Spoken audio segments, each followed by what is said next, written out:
ನಮಸ್ಕಾರ ಬಂಧುಗಳೇ, ನಾನು ನಿಮ್ಮ ವಿನಾಯಕ್ ಕಲ್ಶೆಟ್ಟಿ. ನೋಡಿ, ನಮ್ಮ ರೂಟೀನ್ ವರ್ಕ್ ಇವತ್ತು ಶನಿವಾರ ದಿವಸ ಇರ್ತದೆ. ಮಷಿನ್ ಸ್ವಚ್ಛ ಮಾಡೋದು, ಮುಂದಿನ ಕೆಲಸಕ್ಕೆ ಪ್ರಿಪೇರ್ ಆಗೋದು. ಭಾಳ ದಿನ ಆಯಿತು ಒಂದು ವೀಡಿಯೋ ಮಾಡಿಲ್ಲ. ಯಾಕಂದ್ರೆ ಕೆಲವೊಂದು ಜನ ಕೇಳ್ತಾ ಇದ್ದಾರೆ ನಮಗೆ ಕುಷ್ಬಿ ರೇಟ್ ಎಣ್ಣೆ ಯಾವಾಗ ಕಮ್ಮಿ ಆಗ್ತದೆ ಅಂತೇಳಿ. ಒಂದು ಅಪ್ಡೇಟ್ ಈಗ ಮಾರ್ಕೆಟಿಗೆ ಬರಾಕತ್ತಾವ ಕುಷ್ಬಿ ಸುಮಾರು 6,000 ಹಣೆ ಅಂತ ಹೇಳಕತ್ತಾರ. ಅದು ಕಡಿಮೆನೂ ಆಗ್ಬೋದು. ಇನ್ನು 400 ಎಣ್ಣೆ 300 ತನಕ ಆಗತ್ತದ. ಯಾರ್ಯಾರು ಕುಷ್ಬಿ ಎಣ್ಣೆ ಪ್ರಿಯರಿದ್ದೀರಿ ಅವರು ಇನ್ನು ಮುಂದೆ ಉಣ್ಬೋದು. ಯಾರು ಇಲ್ಲ ನಾವು ತುಟ್ಟಿಗೆ ಅಂತ ಉಣೋದು ಬಿಟ್ಟೇವಂತ ಅಂತಿಲ್ಲ, ಅವರು ಕೂಡ ಈಗ ನೀವು ಅದನ್ನು ಕುಷ್ಬಿ ಎಣ್ಣೆ ಉಣ್ಬೋದು.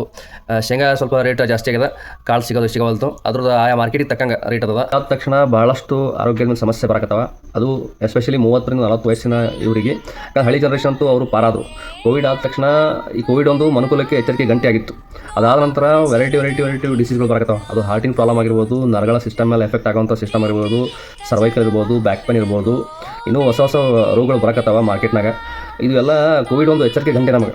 ಅದಾದ ನಂತರ ನಾವು ಈಗ ಜಾಗೃತಿ ಆಗಲಿಲ್ಲ ಅಂದ್ರೆ ಮುಂದಿನ ಜನ್ರೇಷನ್ಗೆ ಅಥವಾ ನಮ್ಮ ಮುಂದಿನ ಭವಿಷ್ಯಕ್ಕೆ ಭಾಳ ಅಪಾಯ ಅದ. ನಮ್ಮ ಅಡುಗೆ ಮನೆಯನ್ನು ಬದಲಾವಣೆ ಮಾಡ್ಕೊವಂಥ ಒಂದು ಸಣ್ಣ ಪ್ರಯತ್ನ ನಾವು ಇವತ್ತಿನಿಂದಲೇ ಮಾಡಬೇಕಾಗಿದೆ. ಒಳ್ಳೆಯ ಎಣ್ಣೆ ಆಗಿರ್ಬೋದು, ಒಳ್ಳೆಯ ಬೆಲ್ಲ ಆಗಿರ್ಬೋದು, ಉಪ್ಪು ಆಗಿರ್ಬೋದು, ನಮ್ಮ ಆಹಾರವೇ ನಮಗೆ ಔಷಧಿ ಆಗಬೇಕು ಹೊರತು ಔಷಧಿ ನಮಗೆ ಆಹಾರ ಆಗಬಾರ್ದು. ಭಾಳಷ್ಟು ಜನ ಡಾಕ್ಟರ್ಗಳನ್ನು ಕನ್ಸರ್ನ್ ಮಾಡಕತ್ತೀವಿ. ಕೋವಿಡ್ ಒಂದು ಮಾನವಕುಲಕ್ಕೆ ಎಚ್ಚರಿಕೆ ಗಂಟೆ ಆಗಿತ್ತು. ಅದಾದ ನಂತರ ಭಾಳ ಹೊಸ ರೋಗಗಳು ಬರಕತ್ತಾವ, ಯಾರಿಗೂ ಗೊತ್ತಾಗಲ್ಲ. ಸೊ ಹೀಗಾಗಿ ಚಲೋ ಉಣಂತ ಪ್ರಯತ್ನ ಮಾಡಿರಿ. ನಮ್ಮ ಮುಂದಿನ ಜನರೇಷನ್ ಅಂತೂ ಭಾಳ ಹೈರಾಣ ಐತಿ.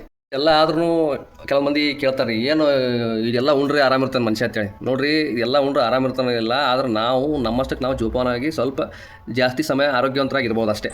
ಅದು ಬಿಟ್ಟು 100ಕ್ಕೆ 100 ಅಡುಗೆ ಮನೆ ಬದಲಾವಣೆ ಮಾಡೋದಾಗಲ್ಲ, 100ಕ್ಕೆ 100 ಪಾತ್ರೆ ಬದಲಾವಣೆ ಮಾಡೋದಾಗಲ್ಲ. ಅದು ಅದು ಹಂಗೆಲ್ಲ ವಿಚಾರ ಮಾಡೋಂಥದ್ದು ಆಗಲ್ಲ. ಎಷ್ಟು ಸಾಧ್ಯ ಆದ್ರೆ ಅಷ್ಟು ನಮ್ಮಿಂದ ಬದಲಾವಣೆ ಮಾಡ್ಕೊತ ಹೋದ್ರೆ 100ಕ್ಕೆ 90% ಅಂತೂ ನಾವು ನಮ್ಮನ್ನು ನಾವು ಕಾಪಾಡ್ಕೊಳ್ಬೋದು. ಯಾಕಂದರೆ ಇವತ್ತಿನ ಜನ್ರೇಷನ್ದಾಗ ಈಗಿನ ಮಕ್ಕಳ ಬಳಿ ಎಷ್ಟು ಕೆಪಾಸಿಟಿ ಇದೆ, ಎಷ್ಟು ಇಮ್ಯುನಿಟಿ ಸಿಸ್ಟಮ್ ಅನ್ನೋದು ಎಲ್ಲರಿಗೂ ಗೊತ್ತದ. ಅದ್ರಾಗ ನಮ್ಮ ಜನ್ರೇಷನ್ 90s ಹಿಡ್ಕೊಂಡು ನಾವೇನಿದ್ದೀವಲ್ಲ, ಸ್ವಲ್ಪ ಈ ಕಡೆನೂ ಅಲ್ಲ ಆ ಕಡೆನೂ ಅಲ್ಲ, ಅದ್ರಾಗಿದ್ದೀವಿ. ಸೊ ನಾವು ಸೇಫ್ ಆಗಿರಬೇಕು, ನಮ್ಮ ಮುಂದಿನ ಜನ್ರೇಷನ್ ಸೇಫ್ ಆಗಿರ್ಬೇಕಂದ್ರೆ ಸ್ವಲ್ಪ ಅಡುಗೆ ಮನೆಯಲ್ಲಿ ಬದಲಾವಣೆ ಮಾಡುವಂಥ ಪ್ರಯತ್ನ ನಾವು ಮಾಡಬೇಕಾಗಿದೆ. ಅದ್ರ ಜೊತೆಗೆ ಜಾಗೃತಿ ಮಾಡುವಂಥ ಕೆಲಸನೂ ನಮ್ಮಿಂದ ಆಗಬೇಕಾಗಿದೆ. ಭಾಳ ಸ್ಟ್ರೆಸ್ ಕೊಡಬೇಡ್ರಿ, ಕಾರ್ಪೊರೇಟ್ ಲೈಫ್ನಾಗ ಜೀವನ ಮಾಡೋಕ್ಕೆ ಹೋಗಬೇಡ್ರಿ. ಎಷ್ಟು ಸಾಧ್ಯ ಆಗ್ತದೆ ಅಷ್ಟು ಶಾಂತ ರೀತಿಯಿಂದ ಇದ್ದು ನಮ್ಮನ್ನು ನಾವು ಸುಧಾರಿಸ್ಕೊಳ್ಳೋಂಥ ಪ್ರಯತ್ನ ಮಾಡಬೇಕಾಗಿದೆ. ಕುಷ್ಬಿ ರೇಟ್ ಕಡಿಮೆ ಆಗತ್ತದ, ಕುಷ್ಬಿ ಎಣ್ಣೆ ಉಣ್ರಿ. ಶೇಂಗಾದೂ ಎಣ್ಣೆ ರೇಟ್ ಸರಿಯಾಗೈತಿ. ಇದು ಆರೋಗ್ಯದ ಮೇಲೆ ಭಾಳ ಪರಿಣಾಮ ಬೀರ್ತವೆ. ಒಳ್ಳೆ ಉಪ್ಪು ಉಣ್ರಿ, ಸೆಂದಲಾಣಿ ಉಪ್ಪು, ಒಳ್ಳೆ ಬೆಲ್ಲ ಉಣ್ರಿ.